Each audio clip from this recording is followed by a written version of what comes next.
Hi, welcome to another podcast from Andy Poulton, your SEO guy. Have you had your electronic ID stolen? In other words, have you been pwned? There have been millions upon millions of email addresses and passwords stolen in hack attacks, and millions more that have been left exposed by incompetent website owners.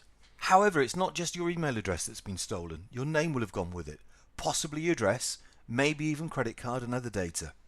This stolen information is then made available for sale on the dark web. And here's a sample of some of the prices it can fetch. A credit card number is worth between about $5 and $11. If you've got the 3-digit security code, the CVV, then that's worth an extra $5. If they've got the fulls, that's the card number, the CVV, the name, address, date of birth, that's about $30. If they've got access to your bank account, that's worth about 10% of the credit balance, and access to online payment services such as PayPal, between $20 and $200, depending on how much is in the account or how much the account's good for. But how do you know whether your information's out there just waiting to be abused by cyber criminals? Well, obviously I don't know, but I know a man who does, and he's set up a rather useful website. It's called Have I Been Pwned? Pwned, by the way, is Pwned, taken from a spoof of a website or a typo of a website. But all you do is go to haveibeenpwned.com, as I said, that's Pwned, pop in your email address, and it will show you whether your email address features in one of these stolen databases.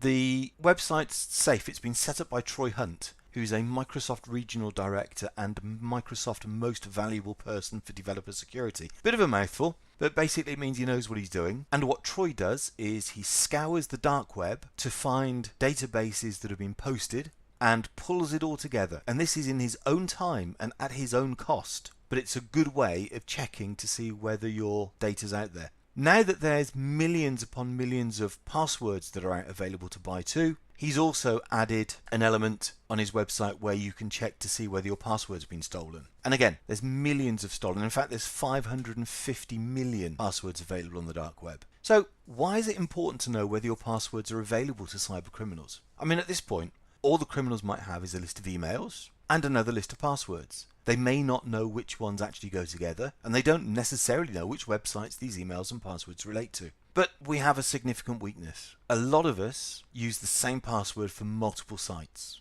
This makes it relatively simple for the cyber criminals to target, let's say they're going to target Amazon. You know, a lot of us have our payment details already stored within our Amazon account, so if a cyber criminal can gain access, all they have to do is change the delivery address and Bob's their uncle. So they'll use what's called a credential stuffing attack. Now what this means is they load all the email addresses into one database, all the passwords into another, and use a big network of compromised computers to target Amazon. The first thing they do is pick an email address, put it into the login box, and then use the software to try all of the passwords in the password database to see if there's a match. If there isn't, they just move on to the next email address and throw all the passwords up there until there's a match. Once they've tried all those combinations and flagged those that work, they'll move on to another site. Now I know this sounds like a long, slow process, but they'll be using a botnet, a network of tens, hundreds or thousands of hacked computers that they control around the globe. So you should check, have I been pawned, for both email addresses and passwords. And if you've got a compromised password, you should find the sites you use it on, and I know that might not necessarily be easy, and change it, remembering to use a different password for each site. Google Chrome will now suggest secure passwords. You can use password managers such as LastPass to get a list of secure passwords. But just remember, passwords should be different,